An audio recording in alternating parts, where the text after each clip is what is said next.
बिस्मिल्लाहिर्रहमानिर्रहीम इय्याका नअबुदु व इय्याका नस्तईन।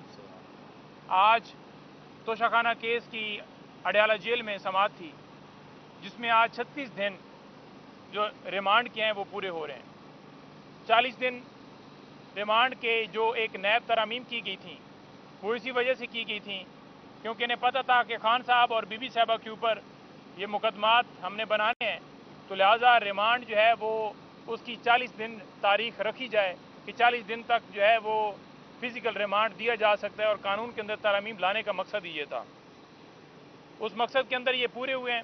36 दिन में जितने सवालात खान साहब से किए गए हैं, मैं आपके सामने वाज़ह करना चाहता हूँ कि खान साहब ने कहा कि तोशाखाना के हवाले से मेरा मौक़िफ़ बड़ा क्लियर है। मैंने इससे पहले जो मेरे ऊपर केस बनाया गया जिसमें खान साहब को 14 साल सज़ा दी गई, उसमें भी यही सवाल खान साहब के सामने रखे गए और खान साहब जवाब दे चुके हैं। लेकिन बिला वजह खान साहब और बीबी साहबा को मेंटली तौर पर टॉर्चर करने के लिए, हरासा करने के लिए ये रिमांड की सज़ाएँ की गई। और अदालत भी, हम हैरान हैं कि अदालतों को चाहिए कि इंसाफ से वो देखें कि अगर 108 गिफ्ट्स हैं तो आपने 108 दफ़ा केस चलाना है, 108 दफ़ा ट्रायल करना है, 108 दफ़ा सज़ा देनी है। एक जुर्म के ऊपर एक दफ़ा सज़ा होती है, ये नहीं होता कि एक जुर्म के ऊपर आप 10 दफ़ा सज़ा दे दें। खान साहब ने एक अपनी स्टेटमेंट जो है रिटन अपने हाथों से लिख कर दी, लेकिन उसको तब्दील कर दिया गया। खान साहब ने कहा कि ये तो मेरी स्टेटमेंट ही नहीं है, इसे आप तब्दील कर रहे हैं। तो मैं आपके सामने वाज़ह करना चाहता हूँ कि ये झूठे केसेस इन्होंने बनाए और उसके अंदर फिर तरमीम की ताकि अपनी मनमर्जी के मुताबिक जो है उस केस को आगे प्रोसीड किया जाए। आज तोशाखाना केस के अंदर वकला की टीम को फिर वही मसाइल, एक वकील को अंदर जाने दिया गया है, फोकल पर्सन इंतज़ार भाई उनको भी रोका गया है, बाकी लीगल टीम को भी रोका गया है। दूसरी तरफ से नैब के जितने वकला आए उनको इजाज़त है और वो जितने उनके पास डाले गाड़ियाँ होती हैं वो सारा लेकर अंदर चले जाते हैं। उनको वहाँ पर वैसे अंदर भी जाकर प्रोटोकॉल हासिल होते हैं, चाय चल रही होती है, बिस्किट चल रहे होते हैं, जो मर्जी है उनको दिया जाता है। लेकिन हमें तो गेट के बाहर ही रोक लिया जाता है, घंटा घंटा 2-2 घंटे खड़ा किया जाता है। अभी 12:30 का टाइम हुआ है, तो 12:30 आप देख लें कि 10 बजे से आकर 2.5 घंटे हमें गेट के ऊपर खड़े कर रखा है उन्होंने। और उन्होंने कहा है कि जी अंदर बस एक वकील आ जाए। भाई क्यों? कोई केस होता है तो उसके अंदर मुकम्मल लीगल टीम पूरी उन्होंने जाकर असिस्ट करना होता है। हर एक की अपनी अपनी तैयारी होती है, हर एक ने अपने अपने दलाइल देने होते हैं। और वैसे अगर आपने ओपन ट्रायल किया हुआ है तो वकील अगर उसमें वकालतनामा हो या ना हो, उसका खान साहब कि जितने वकला हैं उनका राइट है, क्योंकि दीगर केसेस के अंदर भी वो केस कर रहे हैं, मुलाकात भी हो जाती है, केस में कोई मामलत भी हो जाती है, बाकी चीज़ें भी हो जाती हैं। लेकिन आपने वकला के ऊपर तो पाबंदी लगाई हुई है, साथ जनरल पब्लिक जो नामालूम लोग अंदर आप लेकर जाते हैं जिनका कोई पीटीआई के साथ अलग नहीं है।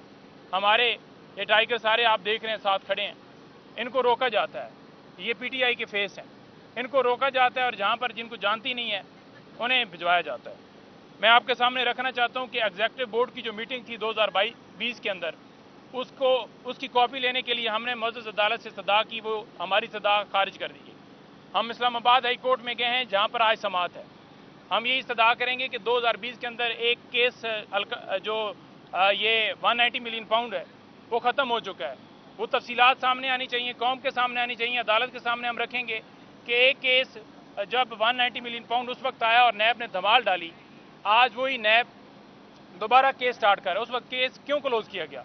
इसी वजह से क्लोज़ किया गया ना कि उसको आगे नहीं प्रोसीड करना, वो नहीं समझते थे। तो दोबारा केस को उठा के और दोबारा इसको प्रोसीड किया गया और खान साहब बीबी साहबा को इम्प्लीकेट किया गया कि इन्होंने कोई फाइनेंशियल बेनिफिट लिया है। परवेज़ खटक आया, जुबैदा जलाल आई, आज़म खान आया, एक ने या उसके अलावा जितने गवाह, एक ने ये नहीं कहा कि खान साहब ने अलकादर ट्रस्ट केस के अंदर कोई फाइनेंशियल बेनिफिट लिया है। इसी तरह तोशाखाना केस के अंदर इनाम शाह को जो पीछे अप्रूवर बनाया गया था उसको दोबारा लाया जा रहा है। अब इनाम शाह जिसको 2 तनख्वाहें ले रहा था तो उस वजह से उसे निकाला गया, उसी अप्रूवर बनाकर एक घर का एक मुलाजिम है। तो क्या वो मिलिट्री सेक्रेटरी से या हुकूमती लेवल पर सारे मामला उसने देखने थे, जो घर में सिर्फ एक होता है, एक मुलाजिम होता है? ठीक है, तो ये आपके सामने मौका वाज़े रखना बड़ा ज़रूरी था। इसके अलावा मैं आपसे बात करना चाहता था कि काजी फाइज़ साहब, उनके ऊपर हम मुकम्मल तौर पर अदम एतमाद कर चुके हैं। रिक्यूज़ल की दरखास्तें हमारी जा चुकी हैं।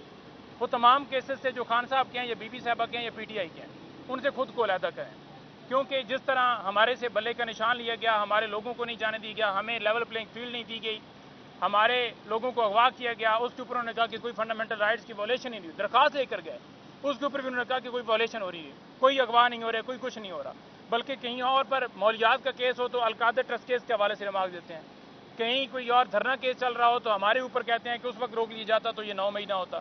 تو یہ ایسی چیزیں کر کے ریمارکس دے کے وہ اپنا مائنڈ ڈسکلوز کر چکے ہیں. ان کی اہلیہ جو خان صاحب کے بارے میں کیسز بھی کر چکی ہیں، باتیں بھی کر چکی ہیں، پریس کانفرنس کر چکی ہیں ان کے خلاف. تو یہ ساری چیزیں آن ریکارڈ ہیں. تو یہ جب اس طرح کی صورتحال آ جائے تو اخلاقی طور پر جب کسی ایک جج پر اعتراض کیا جاتا ہے تو اسے بینچ سے علیحدہ ہو جانا چاہیے تھا. لیکن آپ دیکھ لیں کہ آج audio leak case supreme court کے اندر لگا ہوا تھا. وہاں پر معزز جج صاحب کہتے ہیں کہ کھوسا صاحب اور بشرا بی بی کی جو ریکارڈنگ ہے ہو سکتا ہے ان سے کسی نے سوال پوچھا ہے کہ ہو سکتا ہے انہوں نے خود ریکارڈ کر کے چلوائی ہو. یعنی کتنی مذاکرہ خیز بات ہے. ججز لیٹر لکھ رہے ہیں، لوگ کہہ رہے ہیں، ویڈیو کیمرے لگائے جاتے ہیں، وہ ساری چیزیں آن ریکارڈ ہیں اور لوگوں کو اٹھایا جا رہا ہے، اغوا کی جا رہا ہے، استعمال کی جاتی ہیں. کیا کوئی اپنی تصدیق کرائے گا کہ اپنی پرسنل باتیں جو ہے وہ خود میڈیا کے اوپر دے گا؟ بجائے یہ کہ وہ ججز جو انصاف دینے کے لیے کھڑے ہیں، جو انصاف کے لیے آگے قدم بڑھا رہے ہیں، جو کہہ رہے ہیں کہ جنہوں نے خود کہا ہے کہ ہمیں ایجنسیوں نے ہمارے اوپر پریشر ڈالا ہے کہ آپ پیچھے ہٹ جائیں اس آڈیو لیک والے کیس کے اندر سے، کیونکہ انہوں نے کہا کہ آئیں بتائیں کس لاء کے تحت ریکارڈنگ کی جاتی ہے پھر اسے پبلش کیا جاتا ہے، کیوں بلیک میل کی جاتا ہے. بجائے یہ کہ جناب ان کا ساتھ دیا جاتا، معزز جج جو ہیں وہ الٹا کھڑے انہوں نے کہا ہے کہ آڈیو لیک کیس جو ہے اس کی جو ہے وہ ٹرائل جو ہے اس کی جو پروسیڈنگ ہے وہ روک لی جائے. اس کے ساتھ میں آپ کو کہنا چاہتا ہوں کہ چیف الیکشن کمشنر اس سے ہم بارہ کہہ چکے ہیں کہ وہ اپنا استعفیٰ دے. ہم پھر آپ سے کہہ رہے ہیں کہ چیف الیکشن کمشنر اور تمام ممبران اپنا استعفیٰ دیں.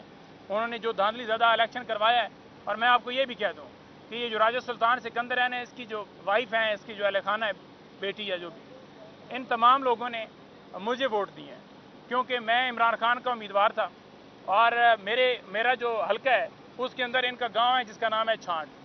اب جو چھانٹ ہے اس موضع سے یہ سینکڑوں کی لیڈ سے ہم نے الحمدللہ اس جو راجہ سلطان سکندر اس نے تو ووٹ نہیں دیا، اس کو الحمدللہ ہم نے ہرایا ہے اور وہاں سے بھی کپتان کے جو ہیں امیدوار جیتے ہیں. جس کے علاوہ میں کہنا چاہوں گا کہ ملٹری ٹرائل دیکھیں، 88 لوگ ہمارے ملٹری کسٹڈی میں ہیں اور 88 لوگوں کو فیئر ٹرائل نہیں دیا جا رہا. 1 سال ہو گیا فزیکل ریمانڈ کے اوپر انہیں رکھا ہوا ہے، ان کے ساتھ ناروا سلوک کیا جا رہا ہے. حسان نیازی کے اوپر تشدد کیا گیا، حیدر مجید ہمارے ایڈوکیٹ ان کے اوپر اور باقیوں کے اوپر، تاکہ وہ کوئی وعدہ معاف گواہ بنے، کوئی گواہی دیں کہ 9 مئی کروانے والا عمران خان ہے. تو انہیں نہ کورٹ میں پیش کیا جا رہا ہے. ایک ملٹری کسٹڈی کے اندر رکھ کے 2 دن کے اندر فیصلہ محفوظ کر لیا گیا ہے کیونکہ سپریم کورٹ نے اسٹے دیا ہوا ہے. سپریم کورٹ کو چاہیے تھا کہ ان کی کسٹڈی سویلین کے پاس بھیج دیں، لیکن انہوں نے نہ کسٹڈی بھیجی اور نہ ہی انہیں آج تک ہو سکتا ہے ان کی سزا ہی 6 مہینے بنتی ہو. 1 سال سے آپ نے انہیں اپنے پاس کسٹڈی میں رکھا ہوا ہے. تو ہم فوراً مطالبہ کرتے ہیں کہ ان کا کیس لگا کر جو بھی فیصلہ کرنا ہے، ناانصافی کرنی ہے لیکن فیصلہ کیا جائے. پھر میں آپ کے سامنے سوشل میڈیا کے حوالے سے بتانا چاہتا ہوں کہ ہمارے ٹائیگرز کو، ہمارے مختلف ان کی فیملی کو، ان کے بھائیوں کو اغوا کیا ہوا ہے جو کسی کورٹ کے اندر پیش نہیں کیا. اظہر مشوانی ہو یا دیگر ہمارے دوست جتنے بھی، ان کے بھائی جتنے اغوا کیے ہیں ان کو نہیں پیش کیا جا رہا. تو ہم یہ استدعا کرتے ہیں کہ انہیں پیش کیا جائے عدالت کے اندر، جو فیئر ٹرائل ان کا حق ہے. اگر ان کے اوپر کوئی مقدمہ ہے تو آپ ان کو امپلیکیٹ کریں. جب اسلام آباد ہائی کورٹ یا معزز جج کوئی کھڑا ہوتا ہے تو اس کے اوپر فوراً اس صحافی کو بھی کشمیر کے اندر سے برآمد کر لیا جاتا ہے یا کہیں نہ کہیں امپلیکیٹ کر دیا جاتا ہے مقدمے میں کہ یہ فلاں ناکے سے پکڑا گیا. تو اس طرح سے مقدمات بنائے جا رہے ہیں. رؤوف حسن کے بارے میں یہ کہا گیا کہ ان کا واٹس ایپ جو ہے انہوں نے کہیں بات کی ہے صحافی سے. دیکھیں، ترجمان تھے ہمارے تحریک انصاف کے. فار ایگزامپل اگر کسی صحافی سے انہوں نے بات کی ہے امریکہ میں، انڈیا میں، یو کے میں، فرانس میں، مختلف جگہوں پہ اور مختلف ملکوں میں وہ ٹورز کرتے رہے کیونکہ وہ لیکچر دیتے ہیں، تو کیا جرم ہے؟ اور جو میسج چلا رہے ہیں کیا وہ اوریجنل ہے؟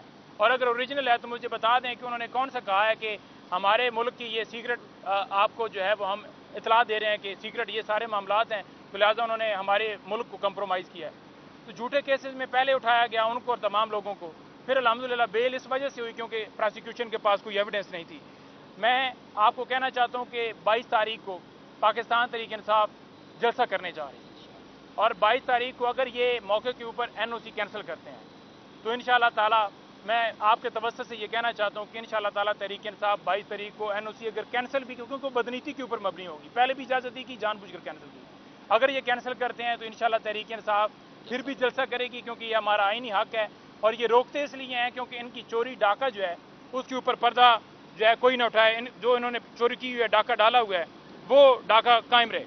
कमिश्नर रावलपिंडी, जिसके साथ मैं अपनी प्रेस टॉक ख़त्म करूंगा, कि कमिश्नर रावलपिंडी को क्यों नहीं पेश किया जा रहा, जब उसने आके खुलेआम ये कह दिया कि धांधली की गई और 70-70 हज़ार की लीड से पाकिस्तान तहरीक इंसाफ के लोगों को हमने हराया, जिसमें उसने कहा कि चीफ इलेक्शन कमिश्नर और चीफ जस्टिस ऑफ पाकिस्तान काजी फैसल साहब इन्वॉल्व हैं। जो बंदा उन्हें प्रोड्यूस नहीं कर रहा, जो बंदा उन्हें उस अदालत में नहीं लेकर आ रहा, अगर काजी साहब ही नहीं लेकर आ रहे, उन्हें नहीं बुला रहे, तो डेफिनेटली जब किसी के ऊपर कोई बात भी की जाती है, अगर आप कह लें कि उन्होंने इल्ज़ाम ही लगाया, अगर इल्ज़ाम ही उन्होंने लगाया है, तो अगर आप सच्चे हैं तो आप फेस करें, आप उन्हें कहें कि आप उन्हें लेकर आएँ, वो कहाँ पर गायब है। तो ये सारी चीज़ें ज़ाहिर कर रही हैं कि मुल्क के अंदर इस वक्त लाकानूनीयत है, लोगों को उठाया जा रहा है, अगवा किया जा रहा है, सोशल मीडिया के ऊपर क्रैकडाउन किया जा रहा है।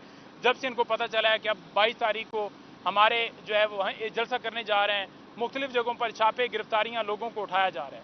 लेकिन ये जितना जुल्म कर लेना, कौम इनकी नीयत भी समझती है, इनकी ये ओछे हथकंडे भी समझती है, किसी सूरत वो ना कंप्रोमाइज़ करेंगे, ना पीछे हटेंगे, और इंशाअल्लाह ताला कप्तान के विजन के मुताबिक ये कौम इंशाअल्लाह आगे बढ़ेगी और हमारा मुल्क के अंदर ये जो IPPs के मुआहदे और जो महंगाई के तूफान, ये फार्म 47 वाले जिनकी पहले भी जो हुकूमतें रहीं ये लेकर आए हैं, इनका खात्मा होगा, इन्हें घर भिजवाएंगे, बल्कि जो इन्होंने जुल्म किया है उसके ऊपर तो इनके ऊपर केसेस बनेंगे और फिर ये जेलों में होंगे, और इंशाअल्लाह ताला पाकिस्तान आगे बढ़ेगा। बहुत शुक्रिया।